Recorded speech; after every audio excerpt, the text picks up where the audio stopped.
Depression جسے آپ اردو میں مایوسی، غمزدگی، افسردگی اور پست حوصلہ ہونا کہہ سکتے ہیں، دنیا سے دل اچاٹ ہونا، دنیا کی ایکٹیویٹیز میں پوری طرح پارٹیسپیٹ نہ کر سکنا، یہ ایسی کیفیات ہیں جن کا تجربہ آج کا ہر انسان کم یا زیادہ کرتا ہے. ہر انسان کے اوپر کسی نہ کسی درجے کی مایوسی کی کیفیت آتی ہے، غم بھی آتا ہے، ایک اداسی کی کیفیت بھی ہر انسان پر آتی ہے. لیکن ایک نارمل انسان اور ایک بیمار انسان میں فرق یہ ہوتا ہے کہ ایک نارمل انسان پر ایسی کیفیات آتی ہیں اور گزر جاتی ہیں، اور وہ بہت جلد ان کا مقابلہ کر لیتا ہے. لیکن جب انسان ایسی کیفیات کا مقابلہ نہ کر پائے اور ایسی کیفیات انسان پر حاوی ہونے لگے تو پھر انسان کو سمجھ لینا چاہیے کہ وہ ڈپریشن کے مرض میں مبتلا ہے. یہ مرض دنیا کے تمام ممالک میں پایا جاتا ہے، لیکن خاص طور پر ان ممالک میں زیادہ ہے جہاں لوگوں کو اللہ تعالیٰ کی پہچان نہیں، یا اللہ تعالیٰ سے ان کا تعلق نہیں، یا روحانیت سے دور ہیں. لیکن ہم مسلمان، ہم تو اللہ پر ایمان بھی رکھتے ہیں، آخرت کو بھی مانتے ہیں، قرآن بھی پڑھتے ہیں، لیکن اس کے باوجود ایسی کیفیات کیوں ہوتی ہیں اور ان کے اسباب کیا ہیں؟ تو سب سے پہلے تو ہمیں ڈپریشن کا سبب معلوم ہونا چاہیے. یاد رکھیے کہ ڈپریشن اچانک نہیں پیدا ہوتا، اس کے اسباب بہت گہرے ہوتے ہیں. کچھ تو موروثی ہوتے ہیں، یعنی والدین کی طرف سے جیسے اور بیماریاں انسان کو ملتی ہیں، اسی طرح ڈپریشن کا مرض بھی بسا اوقات وراثت میں انسان کو منتقل ہو جاتا ہے. پھر اسی طرح نروس سسٹم سے متعلق جتنی بھی بیماریاں ہوتی ہیں، خواہ وہ بظاہر ڈپریشن کی شکل نہ بھی اختیار کیے ہوں، لیکن وہ مل جل کر بسا اوقات ڈپریشن میں بدل جاتی ہیں. یعنی انسان کے اعصاب کا کمزور ہونا یا اعصاب کو کسی بھی طرح کی تکلیف یا پریشر یا بوجھ پڑنا. پھر اس کے ساتھ ساتھ انسان کا ماحول بھی اسے ڈپریشن میں مبتلا کرتا ہے. یعنی موروثی سبب، موروثی سے مراد یہ کہ جو وراثت میں ہمیں ملا ہے، اس کے ساتھ ساتھ ماحول اس میں ایک اہم کردار ادا کرتا ہے. بعض اوقات ایک سبب ہوتا ہے، بعض اوقات کئی اسباب ہوتے ہیں.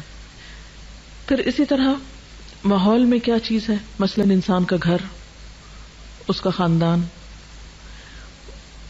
جہاں پر وہ کام کرتا ہے، یعنی اس کی ورک پلیس، پھر آن دا ہول ساری سوسائٹی اور معاشرہ، ان کے جو اثرات انسان پر پڑتے ہیں وہ اس کے اندر ڈپریشن پیدا کرتے ہیں. لیکن تجربے سے یہ بات پتہ چلی ہے کہ ڈپریشن کے خارجی یا معاشرے کے یا سوسائٹی کے اثرات سے زیادہ گھر کے اثرات یا اندرونی اثرات جو ہیں وہ انسان پر زیادہ مرتب ہوتے ہیں یا انسان کو زیادہ پریشان کرتے ہیں بنسبت بیرونی اسباب کے. اور ڈپریشن کا اہم ترین سبب یا اہم ترین وجہ انسان کا وہ گھر ہے جس میں وہ رہتا ہے، اور ایسا گھر جس کے رہنے والوں کے درمیان باہم محبت اور مودت اور ایک دوسرے کے ساتھ موافقت نہ پائی جاتی ہو. جس گھرانے کے اندر، جس خاندان کے اندر رہنے والے افراد کے درمیان باہم بدگمانی پائی جاتی ہو، باہم ایک دوسرے کے ساتھ ڈفرینس آف اوپینین ہر معاملے میں پایا جاتا ہو، اور خصوصاً وہ بچے ڈپریشن کا شکار ہوتے ہیں بڑے ہو کر جن کے والدین نے ان کو بھرپور توجہ نہ دی ہو، یا جو والدین کی محبت اور شفقت سے کسی بھی وجہ سے محروم ہوئے ہوں، یا جن پر والدین نے بے جا سختی کی ہو ناجائز طور پر. پھر اسی طرح ڈپریشن کے ان اسباب کے ساتھ ساتھ انسان کی بالکل اپنی ذات کے اندر بھی کچھ کشمکش ہوتی ہے جو ڈپریشن کا سبب بنتی ہے. اندر کی کشمکش کیا ہوتی ہے کہ انسان کے اندر کچھ خواہشات ہوتی ہیں، اور وہ خواہشات بالکل فطری خواہشات ہوتی ہیں. تو بعض اوقات جب انسان کی وہ خواہشات پوری نہیں ہوتی یا وہ خواہشات حد سے بڑی ہوئی ہوتی یا وہ خواہشات جائز کی حدود کو کراس کرنا چاہتی ہیں اور معاشرہ یا دین یا مذہب یا حالات یا ماحول ہمارا اس کے راستے میں رکاوٹ بنتا ہے، تو یہ جو اندر کی کشمکش ہے یہ بھی انسان کو ڈپریشن میں مبتلا کر دیتی ہے. یعنی ذاتی خلفشار، اندر کی کشمکش، اندر کی جنگ. مثلا دل ایک چیز کو چاہتا ہے لیکن دوسری طرف انسان دیکھتا ہے کہ اس کے حالات اس کو اجازت نہیں دیتے، مثلا اس کی جیب اجازت نہیں دیتی، اس کا خاندان اجازت نہیں دیتا، اس کا دین اجازت نہیں دیتا. تو یہ جو کشمکش ہے انسان کے اندرونی جذبات کی اور بیرونی دباؤ کی، یا اندر ہی ایک قوت ہے جو ایک چیز طلب کر رہی ہے اور دوسری اس کو روک رہی ہے، تو وہ اندر کی جنگ جو ہے یہ بھی انسان کو بیماری میں مبتلا کر دیتی ہے. ان اسباب کے ساتھ ساتھ علامات کا جاننا بہت ضروری ہے، کیونکہ کسی بھی بیماری کی جب علامتیں ہم کو پتہ چلتی ہیں تو پھر انسان اس کا صحیح طور پر علاج کر سکتا ہے. ان علامات میں پہلی علامت ہے تنگ دلی کا احساس، دل کی گھٹن، اندر کی گھبراہٹ. پھر اطمینان کا نہ ہونا، سکون کا نہ ہونا، بلا وجہ بے چینی کا احساس بغیر کسی ظاہری سبب کے. بعض اوقات تو انسان بے چین ہوتا ہے، غمگین ہوتا ہے، اداس ہوتا ہے، اس کی کوئی وجہ ہوتی ہے. مثلا آپ کو پتہ چلتا ہے خدا نخواستہ کوئی عزیز دوست رشتہ دار فوت ہو گیا، کوئی نقصان ہو گیا، کوئی مال کا نقصان ہو گیا، کوئی اور کسی چیز کا نقصان ہو گیا، تو ایسے نقصان انسان کو غم میں یا دکھ یا تکلیف میں مبتلا کرتے ہیں. ایک بہت واضح اور آبویس سی ریزن ہوتی ہے، انسان کو پتہ چلتی ہے. لیکن بعض اوقات جب وجہ نہیں پتہ چلتی اور اندر ایک بے چینی ہے تو یہ پھر ڈپریشن ہے، یہ ڈپریشن کی علامت ہے. پھر اسی طرح سوچ میں تلخی، نیگیٹو تھنکنگ، ہر چیز کو الٹا دیکھنا، ہر چیز کو الٹا سوچنا، کسی کے سیدھے کام کو بھی غلط سمجھنا، ہر ایک پر شک کرنا، بدگمانی کرنا، یہ بھی اس کی علامات میں سے ہے. اور پھر ان ساری چیزوں کے نتیجے میں انسان کی نیند میں گڑبڑ ہو جانا. یعنی اللہ تعالیٰ نے انسان کی ان ساری تکلیفوں کو دور کرنے کے جو اسباب رکھے ہیں، اور اس میں خاص طور پر ایک بہت بڑا سبب جو ہے وہ نیند ہے، جس سے انسان سکون پاتا ہے، اس سے انسان عاری ہو جاتا ہے. اور اس وجہ سے آپ دیکھیں گے کہ بہت سارے لوگ نیند کی دوائیں کھا کر، مسکن ادویات کھا کر سوتے ہیں. تو ایسی ادویات کھا کر اپنے آپ کو سلائے رکھنا اور اپنے آپ کو دنیا کے وسائل سے فرار پر آمادہ کرنا، یہ اس کا علاج نہیں ہوا کرتا. اسی طرح بعض اوقات یہ ہے کہ اندرونی علامات کے علاوہ جسم پر بیرونی طور پر بھی یا جسمانی طور پر بھی کچھ علامات سامنے آتی ہیں. مثلا بہت زیادہ پسینہ ایک دم آنے لگنا، دل کا زور زور سے دھڑکنا، جسمانی کمزوری ہو جانا، انتہائی تھکاوٹ محسوس کرنا، یعنی تھوڑا سا کام کرنے پر بہت زیادہ تھک جانا، کام کرنے کی صلاحیت کا ختم ہو جانا، وسوسوں کا شکار ہو جانا. اسی طرح بعض اوقات مختلف فوبیاز جو ہو جاتے ہیں کہ لفٹ میں نہیں چڑھ سکتے، بند کمرے میں نہیں جا سکتے، اندھیرے میں نہیں جا سکتے. تو یہ چند ایک ظاہری اسباب بھی انسان کو پریشان کرتے ہیں، جو کہ عام نارمل حالات میں انسان کے لیے پریشانی کا سبب نہیں ہوتے. کیونکہ مثلا ایک نارمل انسان گھر میں اکیلا ہے، اندھیرے کمرے میں جا رہا ہے، لائٹ چلی جاتی ہے، وہ اسے بہت نارمل لیتا ہے، کہیں اوپر جانا، نیچے اترنا ہے. لیکن جب ڈپریشن ہوتا ہے تو ایسی چھوٹی چھوٹی چیزیں انسان کو بہت بادر کرتی ہیں، انسان کو کمزور کر دیتی، انسان ان چیزوں کے سامنے ہارنے لگتا ہے. پھر اسی طرح بعض اوقات تو یہ چھوٹی چھوٹی بیماریاں جو ہیں بڑی بیماریوں میں تبدیل ہو جاتی ہیں. مثلا بعضوں کو السر ہو جاتا ہے، ہائپر ٹینسو ہو جاتے ہیں لوگ. اسی طرح استھما کی بیماری ہو جاتی ہے، بعض لوگوں کی اسکن پر ہی ڈیزیز آ جاتی ہے، جیسے ایگزیما وغیرہ ہو جاتا ہے. اب لوگ اسکن کے اوپر دوائی باہر سے لگا رہے ہیں، ایستما کے لیے بیرونی طور پر دوائیاں کھا کے کنٹرول کر رہے ہیں، اور ایستما ہے کہ کنٹرول ہو ہی نہیں رہا. بی پی کی دوائی کھا رہے ہیں، وہ کنٹرول ہو ہی نہیں رہا، ڈوز بڑھاتے جا رہے ہیں. اب وہ بظاہر علاج ہو رہا ہے لیکن اصل کاز کو پکڑا ہی نہیں گیا، روٹ کو تو چھیڑا ہی نہیں گیا. لہذا ان کا نقصان کیا ہوتا ہے؟ ان دوائیوں کے پھر اپنے سائیڈ ایفیکٹس ہوتے ہیں. پھر ایک بیماری سے دوسری، دوسری سے تیسری، تیسری سے چوتھی، وہ بیماریوں کا ایک چین چل پڑتا ہے. اور بسا اوقات انسان ان بیماریوں کی اوٹ میں یا ان بیماریوں کے دامن میں پناہ لے کر اپنے لیے ایک جواز پیدا کر لیتا ہے، لیکن روٹ کاز اس کا کچھ اور ہوتا ہے. اس لیے کبھی بھی بظاہر ان نظر آنے والی بیماریوں کو ظاہری بیماریاں سمجھ کر علاج نہیں کرنا چاہیے، اس کے اصل سبب کی طرف بھی توجہ کرنی چاہیے. اور اس کے لیے سب سے پہلے یہ کہ درست ڈائگنوسس ہونے چاہیے، تشخیص صحیح ہونی چاہیے. عام طور پر علاج کیا کیا جاتا ہے؟ مریض کو سلا دیا جاتا ہے یا ٹرینکولائزرز دیے جاتے ہیں، لیکن یہ کافی نہیں ہے. یعنی روح کی بیماری کا علاج صرف گولیاں کھانے میں تو نہیں ہے. اس کا نقصان بعض اوقات کیا ہوتا ہے کہ انسان ایسی دوائیاں کھاتا ہے جس سے اس کا معدہ اور خراب ہوتا ہے. جب معدہ خراب ہوتا ہے اس کا نظام ہضم بگڑتا ہے، اس کی نیند کا سسٹم خراب ہوتا ہے، اس کے اندر صحیح خون پیدا نہیں ہوتا، سارے خون کے اندر دوائیاں دوڑ رہی ہوتی ہیں، تو اس سے بیماری جو ہے وہ بڑھتی چلی جاتی ہے. یعنی انسان ظلم پر ظلم اپنے ساتھ کرتا چلا جاتا ہے لیکن چین کہیں بھی نہیں پاتا. تو ایسی صورت میں انسان کو حقیقی علاج کی طرف رجوع کرنا چاہیے.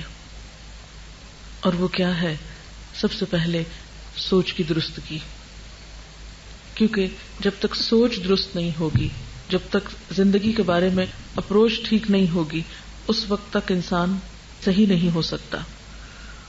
اور اس کے لیے یہ ہے کہ انسان اللہ تعالیٰ پر بھروسہ کرتے ہوئے چھوٹے چھوٹے نقصانات پر اپنے آپ کو ضائع نہ کرے.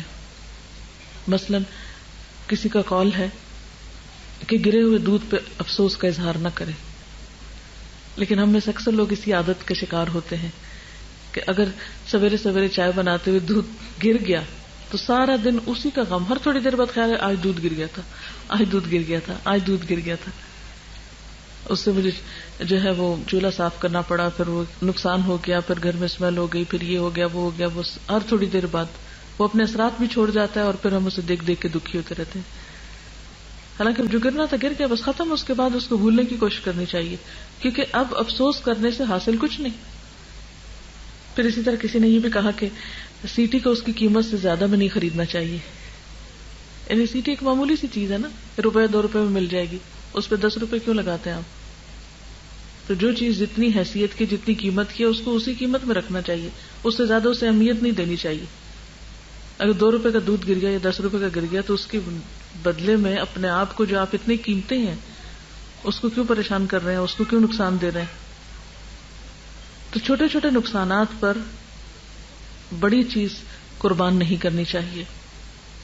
ہر چیز کو اتنی ہی اہمیت دیں، ہر چیز کو اتنی ہی اہمیت دیں جتنی اہمیت کی وہ لائق ہے.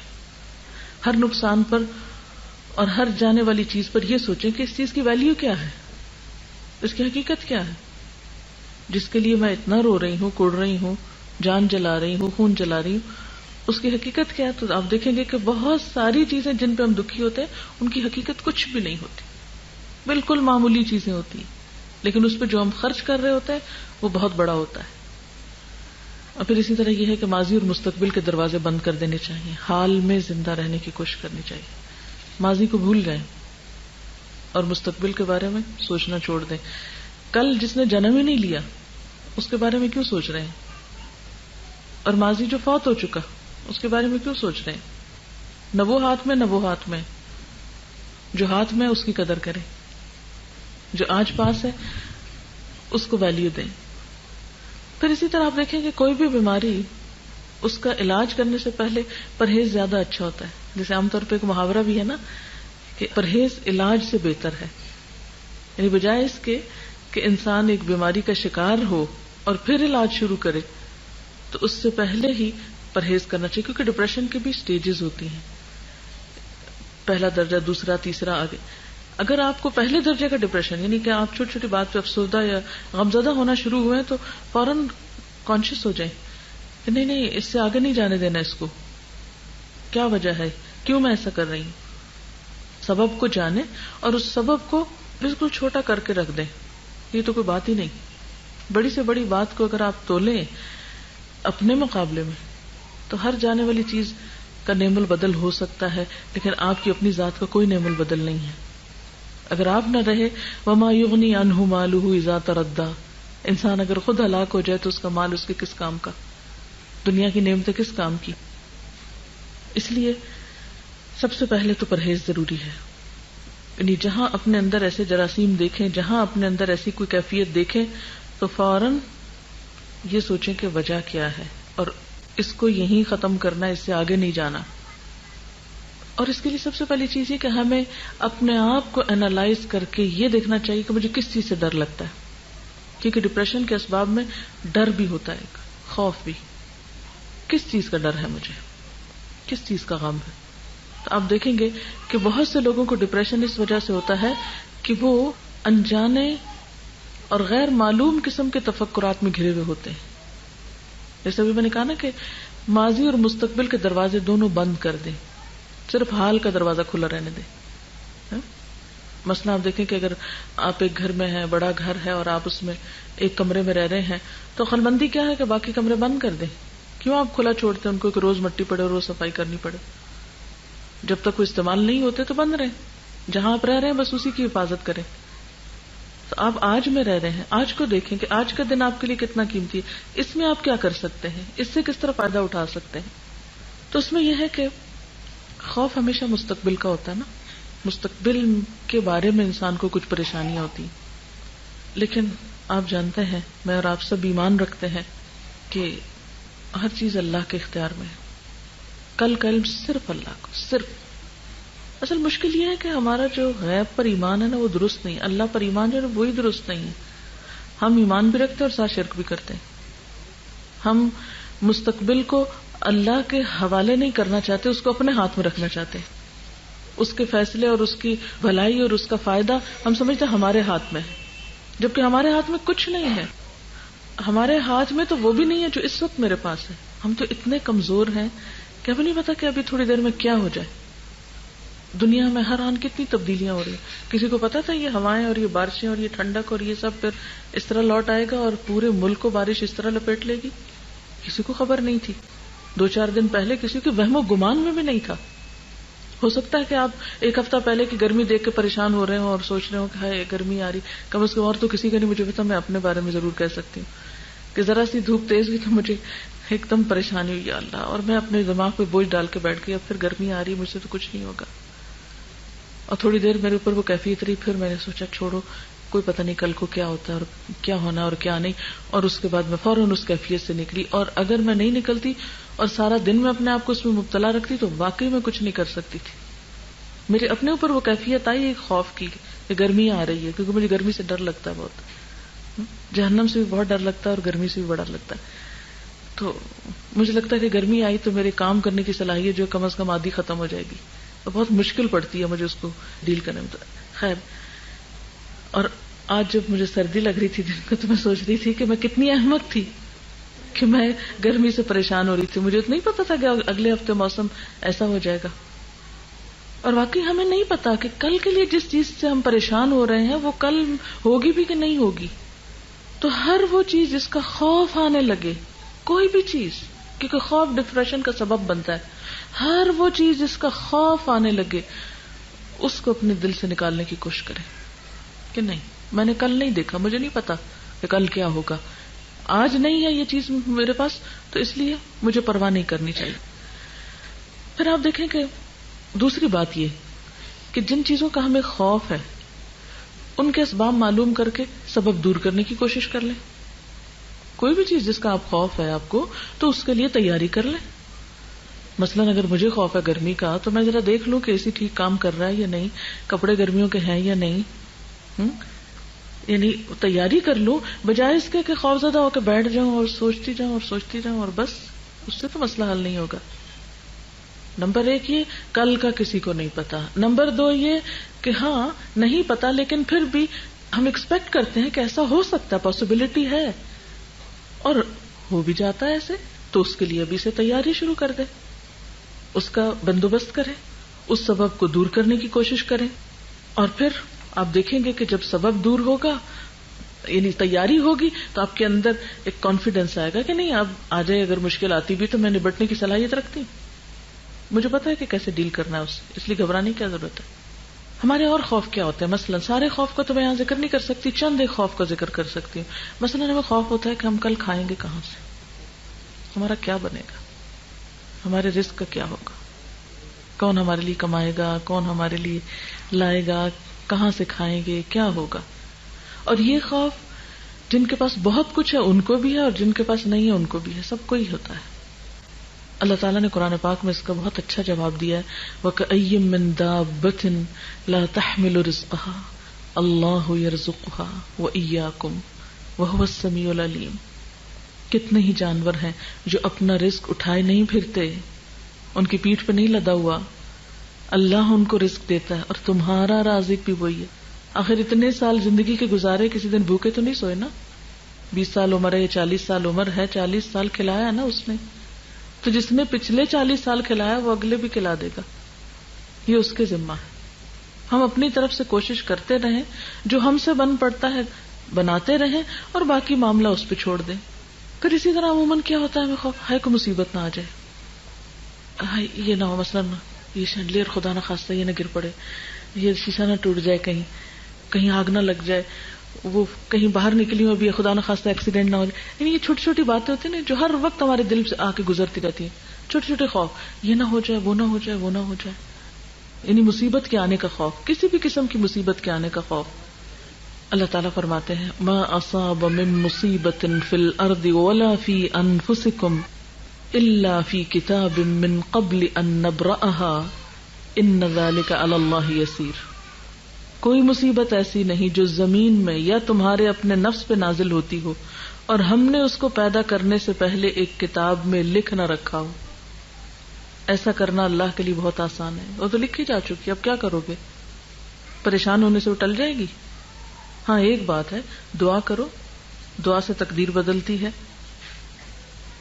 اور اپنے آپ کو ذہنی طور پر کسی بھی آنے والے حادثے کے لیے تیار رکھو. اللہ سے مدد مانگتے رہو کہ اللہ تعالیٰ ہر شر سے، ہر مصیبت سے بچائے. حفاظت کی دعائیں کرو، حفاظت کے اسباب اختیار کرو، کیونکہ اللہ نے انسان کو عقل دی ہے اور نبٹنا بھی سکھاتا. اور آپ نے یہ بھی دیکھا کہ جب کچھ پڑ جاتا ہے تو گزر بھی تو جاتا ہے نا. اور پھر اس موقع پر کچھ پچھلی مصیبتوں کو یاد کر لیں. وہ جو فلاں پڑی تھی تو کیا ہو گیا تھا، آئی تھی اور گزر ہی گئی نا، پھر کیا ہوا. کسی بڑے سے بڑے حادثے کو، بڑی سے بڑی پریشانی، بڑے سے بڑے دکھ کو یاد کر لیں اور پھر دیکھیں کہ وہ دکھ پہلے بہت بڑا تھا، پھر آہستہ آہستہ ختم ہو گیا. ہر آنے والا دکھ چلا جاتا ہے، کوئی نہیں رہتا دنیا میں. تو خدا نخواستہ اگر کوئی آ بھی گیا تو چلا بھی جائے گا. ایمان سلامت رہنا چاہیے، کیونکہ ہوتا یہ ہے کہ دکھ چھوٹا ہوتا ہے اور نقصان ہم بڑا کر بیٹھتے ہیں. وہ سیٹی کو اس کی قیمت سے زیادہ پہ خریدتے ہیں. مشکل چھوٹی ہوتی ہے اور اس کے لیے اپنے آپ کو گھلا ڈالتے ہیں، اپنے آپ کی قیمت لگا دیتے ہیں نا اس میں. پھر اللہ تعالیٰ فرماتے ہیں وَإِن يَمْسَسْكَ اللَّهُ بِضُرٍّ فَلَا كَاشِفَ لَهُ إِلَّا هُوَ وَإِن يَمْسَسْكَ بِخَيْرٍ فَهُوَ عَلَى كُلِّ شَيْءٍ قَدِيرٌ. اگر اللہ تمہیں کسی قسم کا نقصان پہنچائے تو اس کے سوا کوئی نہیں جو تمہیں اس نقصان سے بچا سکے، اور اگر وہ تمہیں کسی بھلائی سے بہرہ مند کرے تو وہ ہر چیز پہ قادر ہے. گویا نقصان بھی اس کے ہاتھ میں، نفع بھی اس کے ہاتھ میں. جب میرا تعلق اس سے مضبوط ہے تو میں اس سے خیر کی توقع کیوں نہیں رکھتی کہ وہ مجھے اپنے خیر سے ہی نوازے گا اور شر مجھ سے دور کر دے گا. پھر اسی طرح انسان بسا اوقات بیمار ہونے سے ڈرتا ہے کہ بڑھاپا ہوا تو میرا کیا بنے گا. کہیں چھوٹی موٹی درد شروع ہوئی، یہ درد شروع ہو گئی، اب تو یہ بڑھے گی، اور اب تو میری عمر اتنی ہو گئی، اور اس عمر میں تو فلاں کو میں نے دیکھا تھا، اس کا یہ حال تھا، اور فلاں کا تو یہ بن گیا، اب میرے ساتھ پتہ نہیں کیا ہونے والا ہے. ایک خوف. اب ہوتا کیا ہے کہ انسان، یعنی یہ بات اب ایک طرح سے پرووڈ ہے کہ انسان کے بہت سارے ایکشنز اس کی سوچ کا نتیجہ ہوتے ہیں. بہت ساری بیماریاں صرف اس کی سوچ کی وجہ سے ظاہر ہوتی ہیں، حالانکہ حقیقی سبب کوئی نہیں ہوتا جسم میں ان کا. تو اب ایک چیز جس کو ہم نے کسی کے ساتھ ہوگی ہم نے اس کو اپنے پہ لے لیا، نہیں اس کے ساتھ ہوگی اب مجھے بھی ضرور ہو جائے گی. اور عموماً ہم نے دیکھا ہوگا کہ کسی کو زکام میں دیکھا تو ہمیں لاحق ہو جاتا ہے، کسی کی آنکھ خراب دیکھی بس ایک دیکھنے کی دیر ہے وہ ہمیں بھی پہنچ جائے گی مرض. کیوں ایسا ہوتا ہے کہ ایک شخص سے مجھے زیادہ اثر ہو جاتا ہے، کسی دوسرے کو کیوں نہیں ہوتا؟